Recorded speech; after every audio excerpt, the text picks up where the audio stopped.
علیکم ورحمۃ اللہ وبرکاتہ. ہم سے کیا کیا چھینا جا رہا ہے یہ آپ بخوبی اچھی طرح سے جانتے ہیں. شہروں کے نام چھین لیے جا رہے، ہماری شناخت چھیننے کی کوشش کی جا رہی ہے، مسجدوں سے اذانیں بند کرنے کے لیے کہا جا رہا ہے، ہمارے حلیہ بدلنے کے لیے کہا جا رہا ہے. ہم کیا کھانا چاہیے اگر ان کے حساب سے نہیں ہو رہا ہے تو 72 سال کے ایک بزرگ کو ٹرین میں کس طریقے سے پیٹا جا رہا ہے، یہ سب ہم دیکھ رہے ہیں. حد یہ ہو گئی ہے کہ ہمارے نبی کریم صلی اللہ علیہ وسلم ان کی شان میں کھلے عام گستاخی کی جا رہی ہے. اور اس سے زیادہ خطرناک بات یہ کہ اس صوبے کے، اس راجیہ کے مکھیہ منتری اس کی تعریف کرتے ہیں. حد یہ ہو گئی ہے کہ آپ کو کھلے عام یہ کہا جا رہا ہے کہ آپ کی مسجدوں میں آپ کو چن چن کر گھس گھس کے آپ کو مارا جائے گا، آپ کو پیٹا جائے گا. اور اس کے باوجود بھی ہم سب سن رہے، ہم سب دیکھ رہے. کہیں ایسا قانون لایا جا رہا ہے کہ جہاں پر اب آپ کی قبرستانوں کے اوپر، آپ کی مسجدوں پہ، آپ کی درگاہوں پہ، ہمارے جو عربی مدارس ہے ان کے اوپر اب نظر پڑی ہوئی ہے. یہ شاید ہو اس لیے رہا ہے کہ ہم کہیں نہ کہیں خاموش بیٹھے ہوئے ہیں.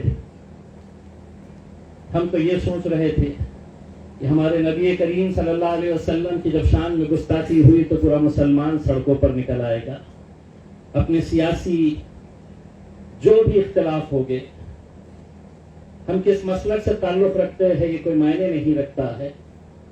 جب آپ کو یہ کھلے عام کہا جا رہا ہے کہ آپ کی مسجدوں میں آپ کو چن چن کر مارا جائے گا، تو اس مسجد کے اندر کون کس پولیٹیکل پارٹی سے تعلق رکھتا ہے، کس مسلک سے تعلق رکھتا ہے، یہ آپ سے بایو ڈاٹا لے کر آپ کو پیٹا جائے گا، ایسا نہیں ہے.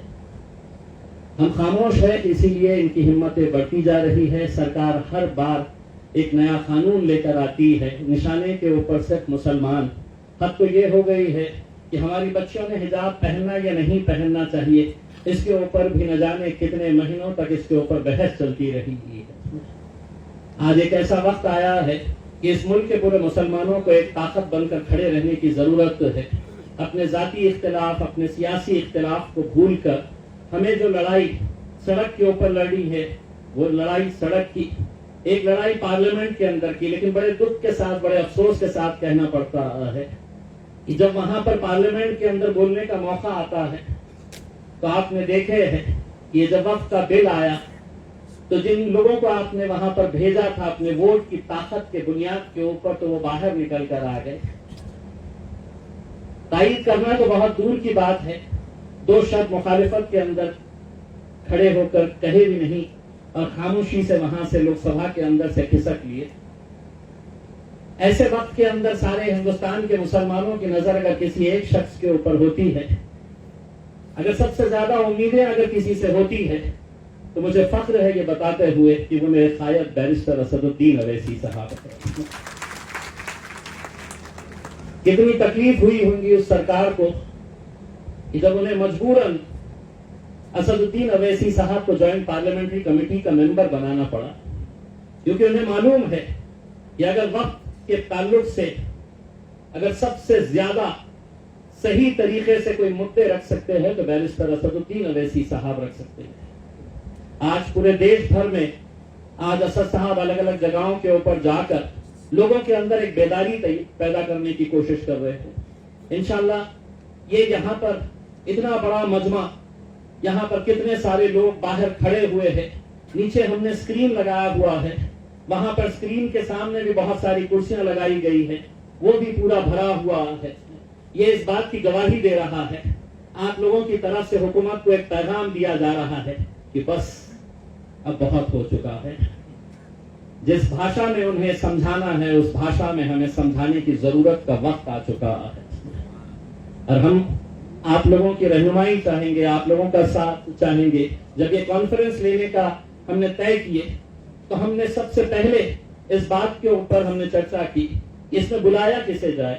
تو ہم نے تمام علماء کرام کو، تمام مسجد کے اماموں کو، تمام دینی حضرات کو یہاں پر اس لیے بلایا ہے کہ آپ کے پیچھے ہزاروں لوگ ہوتے ہیں، ہزاروں لوگ آپ کی بات سنتے ہیں، تو یقیناً جو بات آپ یہاں سے سن کر جائیں گے وہ دوسروں تک پہنچائیں گے، ورنہ لوگوں کے اندر تو ایسی ایک فطرت تیار ہو چکی ہے کہ مجھے کیا کرنا ہے، مجھے کیا لینا دینا ہے، کوئی بھی کچھ بھی بولے، کوئی بھی کچھ بھی کرے، اس میں میرے سے کیا مطلب ہے۔